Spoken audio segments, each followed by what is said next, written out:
बहू, काले रंग की साड़ी तुम पर अच्छी नहीं लगती। तुमको क्या लगता है ये रंग तुम पर अच्छा लगेगा? एक तो रंग भी काला, ऊपर से काली साड़ी। उफ, कौन समझाए इसे। उमा जी ने सर पर हाथ मारते हुए रितु को कहा। काली साड़ी में लिपटी सलोनी सी रितु ये सुन उदास हो गई। चुपचाप अपने कमरे में वापस आकर साड़ी बदल ली। ये देख ऑफिस के लिए तैयार सुमित ने पूछा, साड़ी क्यों बदल ली? मुझे अच्छी नहीं लग रही थी, अब से मैं हल्के रंग की साड़ी पहना करूँगी। सुमित समझ गया। आज फिर रितु को माँ के तानों का शिकार होना पड़ा। वो गुस्से से बाहर निकलने लगा तो रितु ने उसका हाथ पकड़ लिया। आंसू भरी आंखों से सुमित को बोली, माँ जी या किसी और का कोई दोष नहीं। मेरा रंग कम है, ये सच है, इसको स्वीकार तो करना ही है। फिर उन्होंने गलत नहीं कहा था। मुझे खुद ही काले होकर काली साड़ी नहीं पहननी चाहिए। रितु जानती थी सुमित बाहर निकला तो घर की शांति भंग हो जाएगी। तुरंत बोली, सुमित जल्दी चलो, आज मेरी एक ज़रूरी मीटिंग भी है। हाँ चल रहा हूँ, पर तुम अपनी काली साड़ी वापस पहनोगी तभी चलूँगा। रितु फिर काली साड़ी पहनकर आ गई। सुमित को गुस्सा करने का मौका नहीं देना चाह रही थी। अब रितु करे भी तो क्या, काला रंग उसको और सुमित को बहुत पसंद है। सुमित ने तो कॉलेज के फेयरवेल समारोह में उसे सितारों वाली काली साड़ी में गीत गाते देखकर ही पसंद किया था। तभी सुमित ने सोच लिया था इसे अपना जीवन साथी जरूर बनाऊंगा। रितु का बस रंग ही कम था। नाक नक्श बहुत तीखे थे, उस पर होठों की मुस्कान और गालों में पड़ते गहरे डिम्पल सबको बहुत आकर्षित करते। उसके मधुर व्यवहार के तो बहुत लोग कायल हैं। रितु और सुमित का प्रेम विवाह है। सुमित के घर में सबका रंग साफ था, इसलिए जब सुमित ने सांवली सलोनी रितु को पसंद किया तो घर में भरपूर विरोध हुआ। पर सुमित की जिद ने उनको रितु को बहू बनाने को मजबूर कर दिया। रितु बहू बनकर आ तो गई, पर घर में रंग भेद का शिकार बन गई। उसके तीखे नैन नक्श भी उसे शर्मिंदा होने से नहीं बचा पाते। सुमित उसे समझाता, तुम दूसरों की बात दिल पर मत लो, वो करो जो तुम्हें पसंद हो। जब तुम मुझे पसंद हो तो तुम दूसरों के पसंद नापसंद को लेकर क्यों परेशान हो?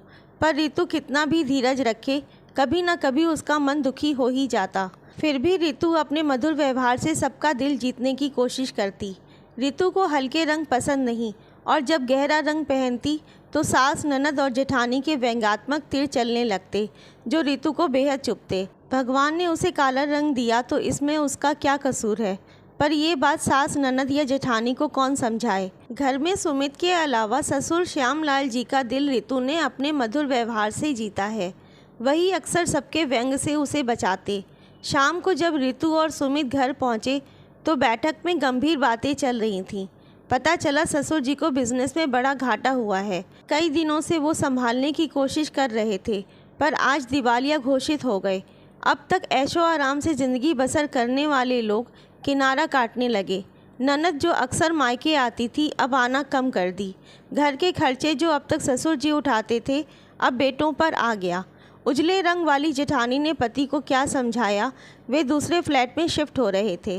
ये वही सुंदर बहू थी जिनका परिचय कराने में और उनकी सुंदरता का बखान करने में सासू माँ हमेशा आगे रहती थी। घर में एक सन्नाटा फैलने लगा। एक दिन ससुर जी ने सुमित से पूछा, तुम कब अपने घर में शिफ्ट हो रहे हो? सुमित के बोलने से पहले आवाज़ आई, पापा हम अपने घर में रहते हैं, जहाँ आप लोग हैं वहीं हमारा घर है। चाय का प्याला थमाते रितु ने कहा, पापा आप चिंता ना करें, भगवान ने चाहा तो एक दिन हमारी फैक्ट्री फिर हमारे पास होगी।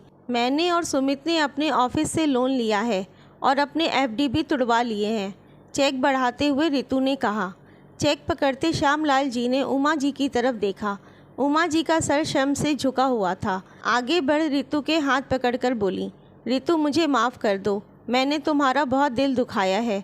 तुम जो मन करे वो पहनो। सुंदरता की परिभाषा आज समझ में आ गई। रितु बोली, माँ कहीं बच्चों से माफ़ी मांगती हैं? कुछ दिन बाद रितु का जन्मदिन पड़ा। सबने उपहार दिया। सासू माँ ने अलग से उपहार दिया। रितु ने खोला तो सितारों से सजी काली साड़ी देख उसकी आंखें चमक गईं। शाम की पार्टी में सब लोगों ने सितारों वाली काली साड़ी पहने रितु की खूब तारीफ की। सासू माँ ने नज़र उतारने के लिए कानों के पीछे काला टीका लगा दिया। रितु ने मन ही मन तय कर लिया, अब रंग को लेकर शर्मिंदा नहीं होगी। आपको ये कहानी अच्छी लगी हो तो लाइक और शेयर करें। धन्यवाद।